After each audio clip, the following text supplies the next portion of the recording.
It has been 6 years of growing houseplants for me, and I have to say the second half of those 6 years has definitely been more successful than the first year. Which obviously makes sense. Over time we learn skills, we learn to read science better, we understand pest treatment, watering better, but also we just understand what plants work best for us in our environment. But the beginning was definitely a bit of a learning curve. You know how your phone gives you memories? Puts like little photo collages together and so on. And the other day I was just scrolling through them and I saw so many plants that I didn't even remember I ever had in my collection. So I thought, why don't we go through my camera roll and we look at some plants that I used to grow, or let's say I used to at least own. I obviously didn't grow them all too well, and I can tell you kind of what happened to them, because ultimately failure is such a good teacher. So I'm actually really curious to look back at my mistakes from 5 or 6 years ago, but using today Jan's knowledge. Well, I hope that sounds good to you, because that is what we're doing today.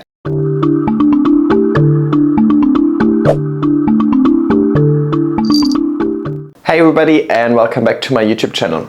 Every plant parent, collector, grower will attest to the fact that they have unalived a bunch of plants in their journey. Now, it still happens to me these days, definitely less frequently, but also because I acquire less plants over the years. As my collection is growing, I have less room to add more plants to it.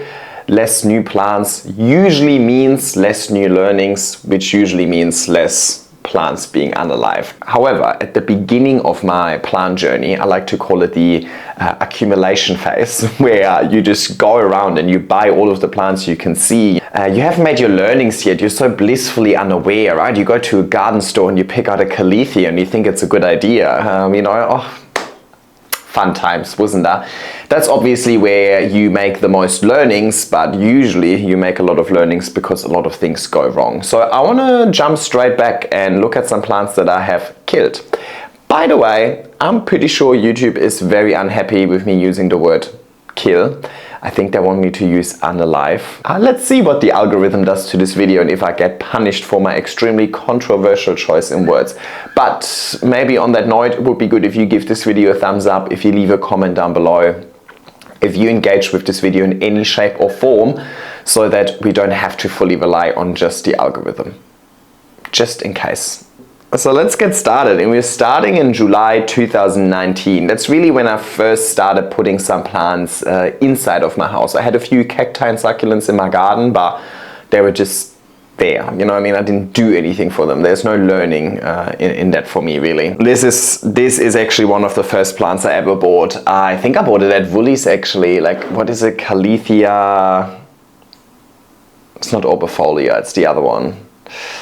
Anyway, and it grew actually really well for me for a couple of weeks, and then that was my first experience with spider mites. This plant definitely died from a really bad spider mite infestation. I had no idea what spider mites were at the time, right? So when I first spotted them, well, it took me a long time to spot them in the first place, and then I had no idea what to do, and yeah.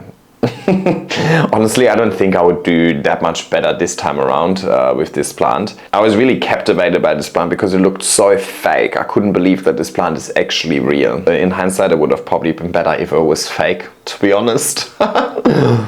It's crazy. I go through my camera roll and I don't have memories of some of these things. Like, I didn't remember this. Well, I remember, I just didn't have a trigger to bring back that memory. So that's pretty crazy how your brain just, never brings back these memories ever again. That's why I love taking so many photos outside of even just plants. I always take photos because it's kind of like my camera roll is like my memory, or like it's a little trigger for my memories to come back. If I don't have the trigger of the camera roll, can you hear that bird? That is like, that noise is coming through the kitchen window. That's how loud that bird is. Bird is going crazy in the garden and Brett is having a field day watching him from the window. A little, what is this one? The crinkle peperomia or something like that. That was also one of my first plants I ever bought. Obviously no longer with us. That was definitely some sort of watering issue. It just turned into nothing eventually. And I don't think I've ever picked up a peperomia since. Oh, I've had a watermelon peperomia in the meantime. That is also no longer with us. That I also completely forgot about. I'm sure she's going to come up soon. But yeah, this one was crazy because I was just so fascinated by all of the colors, like the variegation, the texture, and so on. Look at me taking 700 photos of that plant that I just bought. I was definitely not in the business of growing plants. I was in the business of buying plants back then, that's for sure. Oh my God, look at this. That is definitely Timmy and I going on a little shopping spree. I think we were at Flower Power. And I remember having the Gathera mosaica over there. I felt like I just struck gold. I remember the moment. I was so happy. Got a pink princess in the back that just turned into a poo princess. I have no idea if these succulents were for me or for Timmy. Alocasia Sabrina. I would actually like to try Sabrina again, but again, that was before I realized what spider mites were. I remember so many weekends where like plant shopping was like the agenda item. Saturdays we would go to Newtown, AJ would have a pop-up over there, or Flower Power. Like literally the whole weekend is just based on let's find new plants. Don't even know how to keep my existing plants alive, but I wanted more. Look how proud I am of this plant. Come on, one more photo. No, okay. I still have a Gathera mosaica. She actually has thrips at the moment, just after I praised her in one of my latest videos, but that is not this one. That one definitely did not make it. I actually still have this display. It is in my at my front door. It's actually right there. And I walked into it the other day, and it's the first time I consciously paid attention to it in over a year. I forgot it was there. It looks very different now though. Not all of them survived. Definitely the cactus in the middle did not survive. I replaced it with a jade plant instead. The pink princess, it actually doesn't look all too bad there, but I'm sure we're going to see some follow-up photos. Now, I don't think I killed her. I think I got rid of her, like I gave her away or something like that. I'm pretty sure she wasn't suffering. I just didn't like the way that she looked eventually, but I had to have her in the moment. Ooh, then we have a Ruffalo 4, the cursiva that I purchased. Again, I felt like I just struck gold, and I actually still have that, and she is in my garden, and she's now climbing up the fence and finding the tree.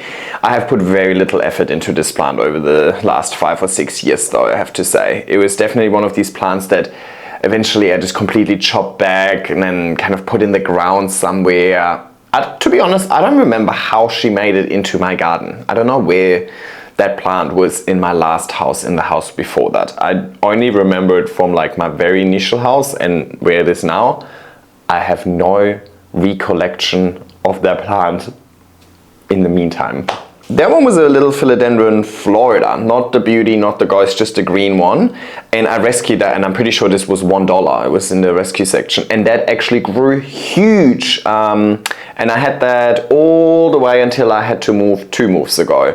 It was so huge, I just could not fit it anywhere anymore. So I had to give it to Tim. Tim put it in his garden, and it got burned by the sun. Oopsie. But we rescued it, and he still has it now actually. He still has a little version of this plant, but it's still that original plant for sure. So that's actually still here, it's just no longer with me. I actually grew too well. It spread, and it had like, I cut it many times, and it just had leaves going in all directions. It would have literally had a spread of probably 2.5 meters.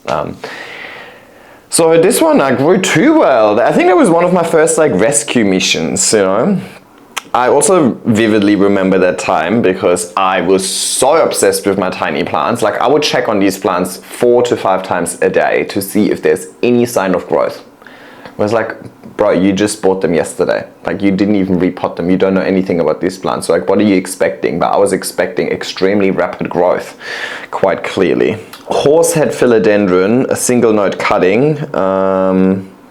Don't think anything ever eventuated from there. Guys, this is actually my Monstera adansonii. This is when I got her as a, just like a cutting from a friend, like with 4 leaves unrooted. Yes, that is my OG Monstera adansonii. Crazy. I still have it, there you go, Timmy in the background. 14th of September, so that's 5.5 years ago now. Have a look at this.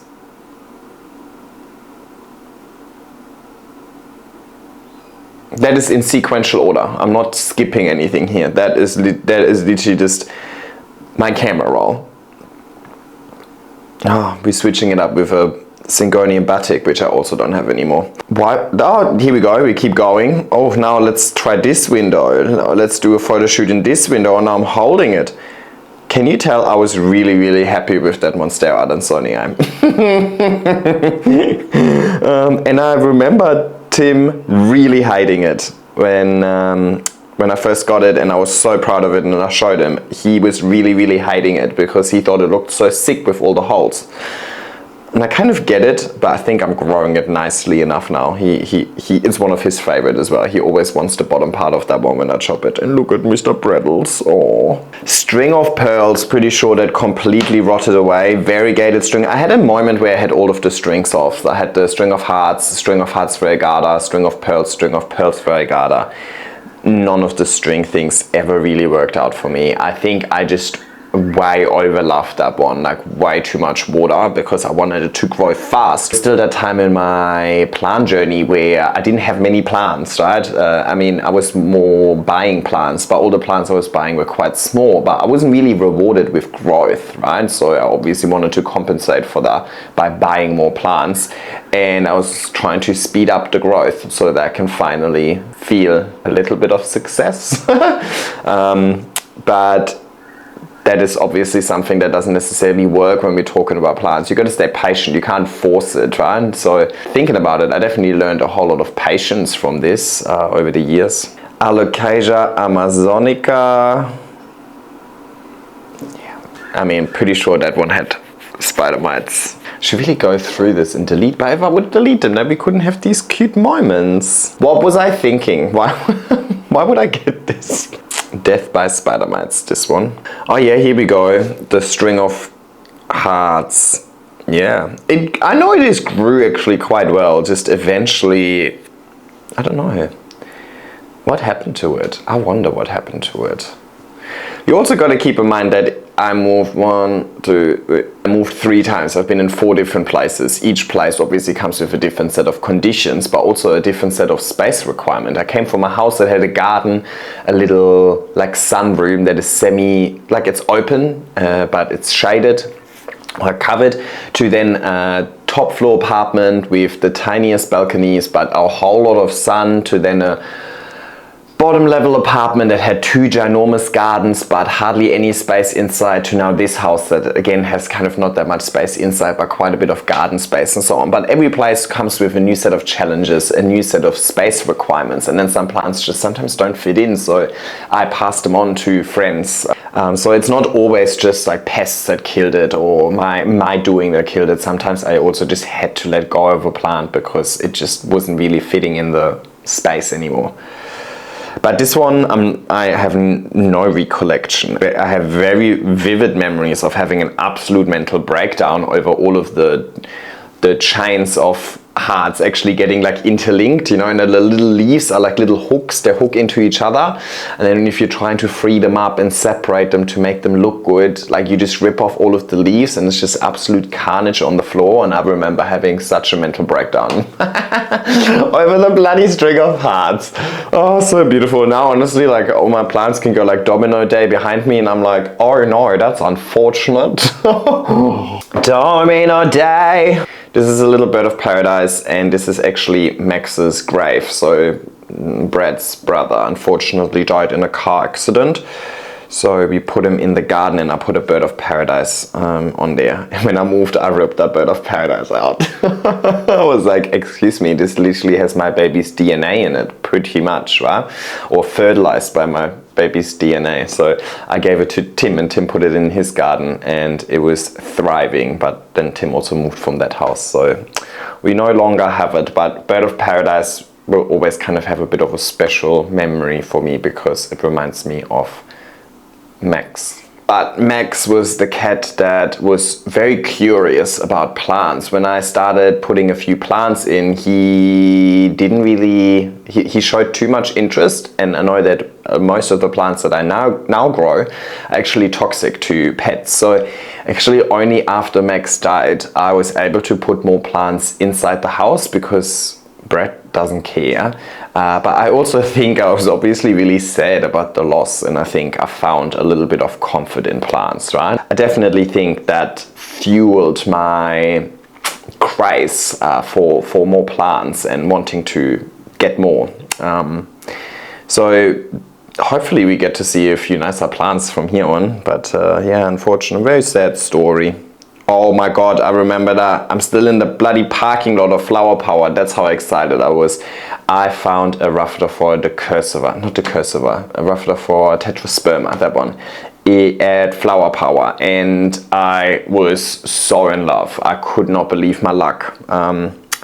You have to keep in mind that in Australia, when back then, because we can't import plants were super rare and very desirable. I'm sure they also kind of slowly released stock to create more scarcity as they do, but because we can't easily import from overseas, we have this limited gene pool. So when a new plant comes out, it goes crazy for a couple of weeks or months, and everybody wants it and the price goes up, right? And then it fizzles down pretty quickly. We're not that many people in the end, right? But that one was like at the height of when this plant was like super desirable, and I found one at a really good price at a nursery. So I picked one up, and I'm sure I made like 700 photo shoots with this plant. Unfortunately, one day I put this plant outside and it got absolutely burned by the sun. Like, I just put it outside because I think it had maybe some pest as well, and I sprayed it and I put it in the garden, and I remember coming back after a couple of hours and it was literally black. Ooh, over here I found a Siltepecana. I'm pretty sure I picked that one up, and I still have that plant actually. That's still mine, and I've shared that with so many people over the time. I did buy the watermelon peperomia. Alrighty, here we go. You can see my window, or like my collection, has definitely changed a little bit. We are now more in aroid territory. We've got a pothos there, the Rhaphidophora, Siltepecana. Oh, I also propagated an alocasia in just moss. I think this is the first time I really started experimenting with moss, and I saw how well that worked, and I ended up putting a lot of my alocasias in moss actually. Oh, a Rhipsalis. I had no idea I've had this for so long. We're still in 2019. I still have this. This is hanging in my bathroom. And I think it's been repotted once. Oh, I feel bad about it. Oh, it's still there. It happens. It's surviving. There's the view from my bed in the morning. I thought I had, like, look at me of all of my plants. Oopsie. Well, it escalated a bit, didn't it? Yeah, that's the Pink Princess. As you can see, absolutely nothing happened with the Pink Princess since buying it. Alright, this Colocasia esculenta over here, I just bought this, and I bought this as like one little plant, and I put it in moss, because by then I noticed I had great success with moss. That plant eventually then made it back to Tim's garden when I had to move out of here. Tim took a tiny part from his garden and gave it back to me when I moved 2 houses ago, put it in my garden. I took it with me to this place, and then I gave him a runner for my plant and put it in his garden. And that is that Colocasia esculenta that is absolutely running wild in his garden. It's running wild in my garden. It's gone into my neighbor's garden. Everybody got a piece of Colocasia esculenta from this. So this plant hasn't even been with me the whole time. It kind of went to boarding school in Tim's garden for a little bit, but it made its way back, and it is such a strong plant. Really, it's actually such an impactful plant now in hindsight. It's really good. Oh, no way. 30th October 2019, I still have that, and only really over the last year this plant has been thriving. It looks so good now. Oh, and this has definitely been with me the whole time, but again, I don't have much of a recollection about the kind of like the 4 years in between. I remember getting it and I remember having it now, but I'm not too sure what happened with it in the 4 years in between. I definitely put very little effort in it. I think it was just hiding somewhere. It was there, but it was never like a feature.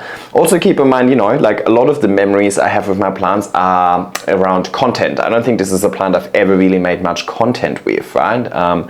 Obviously at some stage I didn't just grow plants anymore. I grew plants and created content, so I always look for plants that could look good in content that I obviously also enjoy at the same time. But I think that's why I don't have all too much memory about this plant, even though I have it for so long. I've had this before my varicosum. I had this before any of my... I didn't have a single velvet philodendron at that stage, but I have much more I have so many vivid memories with my velvets, not with that one. It's also nice, I used to take so many photos. I feel like now I only ever take videos. I hardly ever take photos. I think I should take some more photos again. They're great. Oh, the squamiferum. Yes, I remember having this. And I grew this up a piece of ironbark, and then I reached the top of the ironbark and I didn't want to cut it or didn't want to do anything with it. I was like, okay, it finished. Now what? So I just gave it to AJ. I think she's either, I don't know, I think she might still have it or she might have sold it to somebody. Oh, look at this one, my Xanadu. Actually, we found them in, you know, council goes around and chops off plants and so on in like public areas where they start intruding into the walkways and so on. So we actually found this whole pile of hundreds of them being chopped up. And we took a few, and like obviously I didn't take hundreds, right? I took like maybe 4 or 5, and this is still with me till date as well. It's in my garden. Okay, over here I actually thought I single-handedly changed the plant game by having this coconut as a planter for my orchid. I drilled holes in it. I mean, obviously I got inspired by somebody online in the first place, and then I used fishing line to hook it in my window. Actually not that bad, but I was definitely not as game changing, and definitely I did not keep the plant inside that coconut alive. Oh my goodness, I literally thought I'm like a magician or something like that. Look at me like making it hover like I'm Harry Potter himself. Okay, I feel like I stepped up my photography game there. White backdrop. Oh, look at that, oh my god. Cute. I also had a moment where I thought I need to buy all of the air plants at Bunnings, and safe to say that none of these actually survived. I don't think I also ever really looked into how to keep them alive. I just put them there and I thought it will be fine. Cute, look at this. This is my first moss pole I ever made. It was actually a piece of bamboo, then moss, and then I just used fishing wire to kind of hold the moss on there, but there was no structure to it. It's obviously teeny tiny. It was like just slightly thicker than a bamboo stake, right? Like this thick maybe. But clearly my plant was liking it. I would definitely have to mist this daily. Birkin definitely did not make it. I didn't kill it, but I think I gave it away. I think I gave it to Tim at some stage, and then obviously he killed it. It's no longer with us, but or did I? No, I think I gave it to my friend Nelly when she moved house. No, I mean when I moved house, I had like this whole bunch of plants, and I'm like, these can't come with me because I'm moving into a significantly smaller space. And then I think she took this one with her. Took the Amazonica out of its pot and put it in moss, because I figured I have better success in moss than I have with the aeroid mix, or like it wasn't aeroid mix, it was just whatever it came in. Oh, I remember this day. There was like a plant pop-up, and that was like the first time I was really like, oh my god, we're going rare plant shopping outside of just Bunnings or Flower Power, like really common nurseries. I don't think I actually knew AJ at that stage yet. No, I don't think so. I think she should be coming up soon in the camera roll. Anyway, I bought this Alocasia Stingray, and I kind of want it back, but I also don't want to deal with spider mites on a weekly basis. This one was definitely absolutely destroyed by spider mites, but I've seen one in Brisbane at their, like the dome, and it looks so good when mature. Oh my god, look at me, so excited. What else did I buy? There was something else in my hand. String of turtles! Yeah, also buy it, string of turtles. Not sure what happened to you. I had a Maranta. Actually, what happened to this Maranta? I really miss the red Maranta. I put my normal green one in the garden, it's thriving. I have the lemon lime in my greenhouse, it's thriving. I definitely had a period where I loved all of my Marantas. I also had the silver band and the black Maranta. Both of them pretty much reduced to like 2 or 3 leaves due to spider mites. And I eventually put them in the garden. And I think they just never really came back after winter. The green one definitely is thriving, the one with K, but I missed the red one. I think next time I see a red one, I'll pick one up again. Actually, I have a really good idea. Okay, I need to buy Marantas, put it on my to-do list. Oh my god, look how artsy I was with my air plants. Cute. This was my Alocasia Sabrina by now. We're only like, what, 2 months later? I can't believe it's only been 2 months. How many plants did I get that time, right? When I said accumulation phase, I meant it. Oh yeah, I remember buying this one. Philodendron Goldie Eye, but I think it's actually a Thomatophyllum. Pretty sure it's a Thomatophyllum, actually. no recollection what happened with that. I do know I picked it up though. I remember seeing it, then not getting it, going home and being like, oh my god, I need that plant, we need to go back. I can't survive without her. So crazy back in the day, like putting yourself back in that mindset. I'm so much more relaxed about things now. I'm like, if I miss out on a plant purchase, I'll just wait for it to come up again, right? Like, that's gonna happen. What is this one called? Something with moon. I remember I had this really expensive small local nursery just around the corner from my house, and honestly every Saturday morning I would go there and I'd be like, oh, I can reward myself with a plant. So I ended up buying plants that I don't actually end up wanting. It's just, well, it's Saturday, you gotta reward yourself with a plant, right? I just did it for the sake of the buying the plant part, not because of the plant, kind of, you know. Yes, this one actually is one of the allocations that survived quite a long time in my collection, the Lauter Bacchiana, and eventually definitely subject to spider mites. And when I say subject to spider mites, I'm not saying the spider mites killed it instantly. It's just like, oh, spider mite infestation, I try and treat it, doesn't work. I try and treat it again, still doesn't work. I give up, put it on the balcony, and it's gonna die out there. The spider mites were so relentless that I gave up, let's put it that way. Oh, that's actually really pretty. Look at these 4 flowers in my little succulent display that I set up back then. That's really pretty. Excuse me, I even have a time lapse of this. I mean, I literally thought I'm National Geographic over there, huh? I even put like a backdrop there. It's kind of cute, I love the effort. Oh, I got a black velvet. Actually, I think this was one of my first, no, the Martianum, I think was my first online purchase, where I actually get a plant sent to me online. And I think this one was my second online purchase, and I still have it. And it still looks pretty much exactly like that. But in between it was thriving, and then it was also just a stump for a year or so. So we're back to where we started. Remember that long cutting of Adansonii? Eventually I realized this is not really gonna work, so I cut it into single node cuttings, propagated it in water, and that's what I then started my big Adansonii pole with. Now it's getting good. Okay, here we go. I've got my first Philodendron gloriosum, my first velvet plant, and I think I was in the city, I was working, and I met up with somebody. It was like a trade. It wasn't from a nursery, it was like with somebody, with a person. What I do remember is that I got this plant thinking I got Philodendron glorious, but it was gloriosum. And I put it on a moss pole, and then Instagram told me that that's not how it works. And I was so sad about it. And it's funny because I still get this exact question till date. Every time I post about my Philodendron glorious, people are like, hang on, it's a crawler, how do you make it climb? Because yeah, I'm pretty sure this is the first plant I ever bought from AJ. So AJ and I should know each other for 5-ish years now. Also no longer with me, unfortunately. This is how all of my variegated monsteras started. I had a stem cutting, it was somewhat rooted. It was rooted, but it didn't have a leaf yet. I grew this growth point thingy, and then everything happened from there. And I have so many by now, but obviously it's like 5 years ago, right? So that's pretty crazy to see. Back then, Instagram sales were huge. People would post plants for sale on Instagram, and then the first person to comment sold would get the plant. So I was like glued to my phone, needed to be the first person to comment sold. And it was incredibly hard, honestly. It was so hard. You need to be within like milliseconds of it being posted.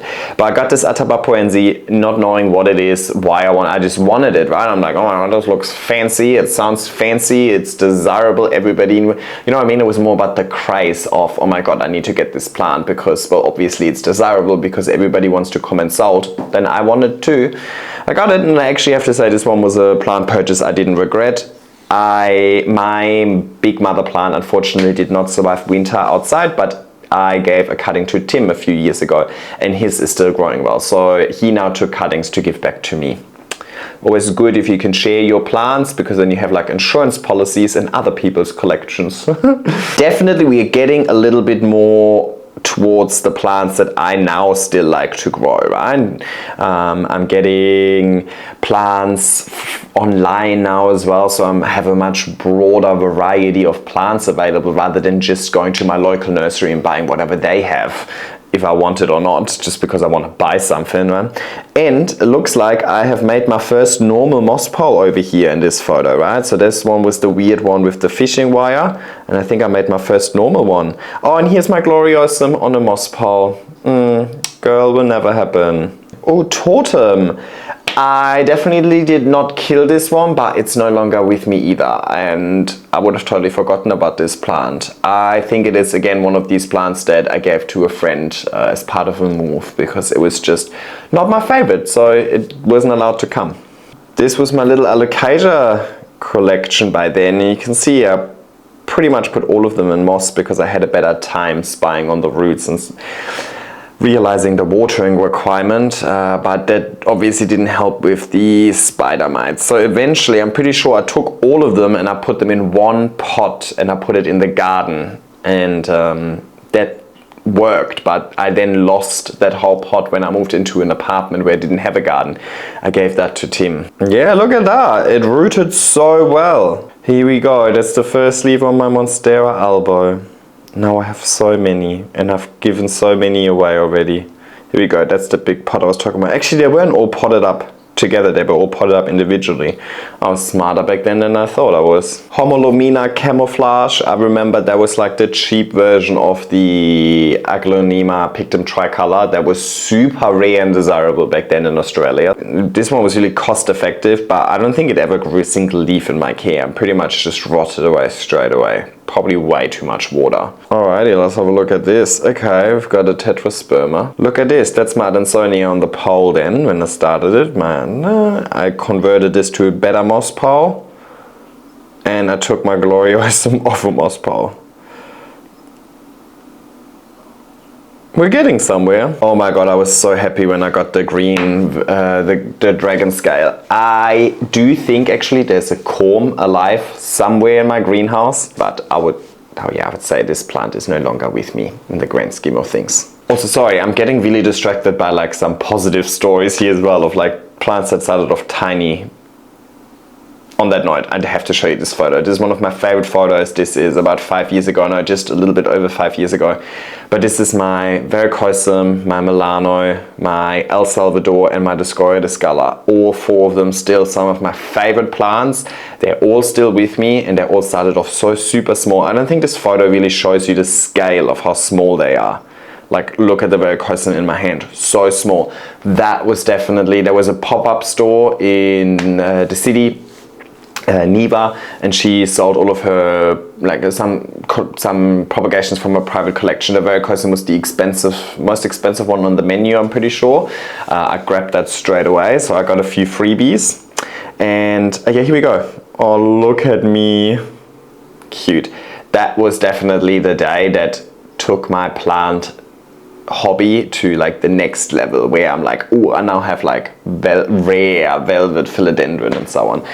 To be honest, way too early to jump into like a Varicosum at this stage. I think I got really bloody lucky that I had such a good time with the Varicosum, because my level of expertise was not ready for this plant, to be honest. But yeah, I think I just got really lucky. You know, whatever, it worked out for me. But yeah, I was saying, sorry, I'm focusing on a lot of good stories rather than just the one that died. Sorry. I'll try and focus on the negative ones a little more. Found this massive Alocasia Sarian, and that really just deteriorated from the beginning and never recovered. But also, like, now in hindsight, like, I put it in such a dark spot in my house. Like, what was I thinking? Clearly not much, right? I was just getting plants and decorating with my aesthetics in mind. Not necessarily accounting for the plants, right? Would the plant like it in this spot? Pretty sure right after this repot, it got really droopy and lost all of its leaves. Which of course I stripped it bare. Pretty sure I stripped it bare for the sake of this photo. Oh my god, everything for the gram, huh? Super cute. It actually only took me 3 months to then get the actual glorious. And that's still with me right there. This big leaf there. And the gloriosum actually ended up thriving without the pole. That plant is actually, I killed this one. That one I killed by putting it in my garden and it not handling the winter temperatures. No, actually, I'm lying. There is a piece of stem in Tim's house that has 2 leaves. And I'm pretty sure it's all coming from that original mother plant back then. Yes. I should ask him to give a piece back, propagate and give it back to me. It's looking good. It's more looking like there's a lot of plants already there now that I still have now, but they're just really tiny, right? But that's a normal thing. But I definitely refined my taste in that period. I think beginning of 2020, that's really what I found the plants that I enjoy the most, and quite, I think they enjoy me back these days. It might not be true, but I feel like at this stage I stopped buying so many plants. I think I was definitely more selective in what I want to buy, right? So I think back then I was always, I wanted to buy the glorious, so I found a glorious, right? Whereas I think previous to that, I just went to the nursery and I bought whichever plant I enjoyed most at the time. I wasn't really going out with intentions of buying a specific plant because I already determined that I like it. I was just very easily convinced by anything by the time I hit the nursery. So I definitely think here I've gotten a little bit more refined in my taste, or like kind of just narrowed down what plants I actually really enjoy. And I think maybe that's also why there's less casualties, or like there's less plants that I acquired that never ended up making it. I remember every Saturday I would take all of my plants onto this little veranda and I would water them. And I thought that was so much work. And then it just got more and more and more. Eventually that part here was just completely filled. Then eventually I had to go do 2 lots of taking them out. They didn't fit on there all in one go and so on. But I would do that every Saturday. You know, I have my normal 9-to-5 job still. So I was working Monday to Friday. So Monday to Friday I didn't have all too much time for that. So I did it every Saturday, which is obviously not the best approach because not every plant needs watering every Saturday, but it worked, right? So you can do that, but it's obviously not ideal. Oh my god, look, this wake up my little mandula cutting. Aww. Yeah, look, we're getting more. Look at the glorious El Salvador, Dansonii, Milano. The Milano pole was surprisingly skinny. I don't know where I did that. And yeah, I would spray them all first so they're no longer hydrophobic, and then pour water down and let them drain. But look, they were all really small. I was able to take them out and easily do that outside. These days it's too hard, so I prefer the bottle upside down. I remember being so proud of this little group photo, this little family photo. It's crazy. Just this plant in itself has like 1 leaf that's bigger than all of these leaves combined now. You know what? That Micans is actually no longer with me. Neither is the Batik. That Micans also didn't survive winter out there last year. What's this one called again? Oh, I don't know if it's not Corsinianum, but it's similar to that, and I don't remember what happened with this one, but this did not last very long. I don't even think it survived the first 6 months of being in my collection. Oopsie. Alright, so now we're like a year into my journey and I'm actually surrounded by some decent moss piles by now. It was my little Monstera group photo. I don't know if you see my Monstera collection video the other day. We've increased a little bit, but this is looking really good. So I think within the first year I actually made a lot of learnings. Definitely Monstera was my favorite genus back then, from the beginning. I think all fueled by that Adansonii. Yeah, that's about a year in, obviously, give or take. But I think maybe we stop here, and maybe if you enjoyed this, we can do a part 2 and we take it from there. So by now we're in August 2020, so we've got a good 4.5 years to go through. Well, I suppose the last 3 years you're a little bit more aware of. But that was actually really fun. I enjoyed that. It was fun to look back at old me and put myself back in that mindset and think about like why I bought these plants as well. Like, you know, thinking about my intentions back in the day, I didn't really notice, but I bought a lot of plants for the sake of buying plants. There wasn't all too much thought behind it. A lot of these plants that I bought in that first year, I feel like are no longer with us, and there was definitely a lot of them, but I think there was a very common theme, like alocasias did not make it. And any of these plants that I kind of bought because they were there, then and there, right? Like the pink princess, the white princess, and so on. Like thinking back, like I don't think I ever really enjoyed that plant. It was just there at the nursery, and I really wanted to buy a plant, so I just bought what was available instead of actually seeking out specific plants that I enjoy.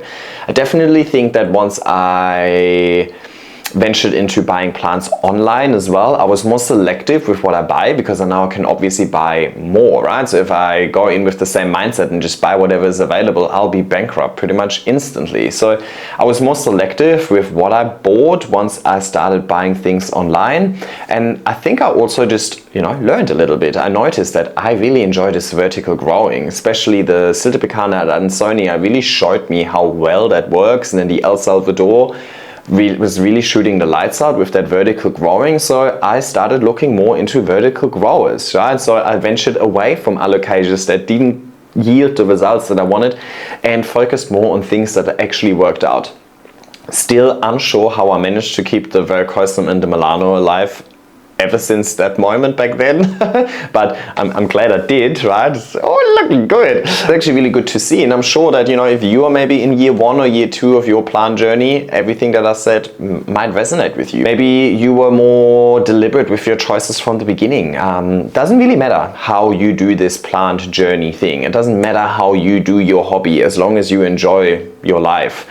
And I definitely had really good times back then. I remember that giving me so much joy and really bonding me with a lot of people that are still really close to me now, like AJ, Tim, other Tim, because it was really like that love for plants was really connecting us, and it's really nice to feel so passionate and excited about something.